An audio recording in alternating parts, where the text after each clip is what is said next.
रामपुर गांव की एक संकरी गली में रहने वाले रमेश प्रसाद के घर हमेशा सन्नाटा रहता था। सन्नाटा इसलिए नहीं कि घर सूना था, बल्कि इसलिए कि गांव वालों की बातें उनके दिल में शोर मचा देती थीं। 3 बेटियां थीं, अनीता, कविता और सोनू, और कोई बेटा नहीं। हर तीज घहार पर कोई ना कोई ताना मार ही देता। काश एक बेटा होता तो नाम आगे बढ़ाता। रमेश चुप रह जाते, लेकिन उनकी पत्नी सीता हर बार कहती, नाम बेटा नहीं, काम आगे बढ़ाता है। बेटियों की परवरिश अलग थी।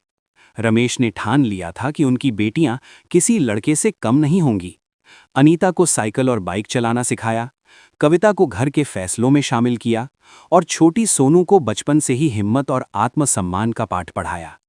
जब गांव के लड़के खेलते, तब ये बेटियां भी मैदान में उतरतीं।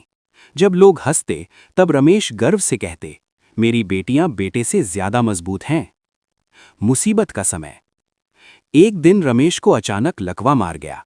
घर की कमाई रुक गई। गांव वालों ने फिर कहना शुरू किया, अब देखो, बेटा नहीं है, घर कैसे चलेगा। लेकिन उसी दिन बेटियां बदली हुई नजर आईं। अनीता शहर गई और नौकरी ढूंढ ली। कविता ने खेती और कागजी काम संभाल लिया, और छोटी सोनू पढ़ाई के साथ साथ घर और मां का सहारा बन गई। घर फिर से चल पड़ा। गांव की पंचायत में जवाब। कुछ महीनों बाद पंचायत में किसी ने तंज कसा, रमेश जी, बेटा होता तो आज सहारा बनता। तभी कविता उठी और बोली, सहारा लिंग से नहीं, संस्कार से बनता है। पूरी पंचायत चुप हो गई।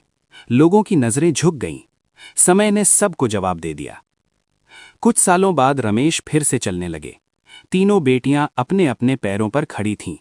घर खुशियों से भर गया। आज वही लोग कहते हैं, आपकी बेटियां तो मिसाल हैं। रमेश की आंखों में आंसू और चेहरे पर मुस्कान होती है।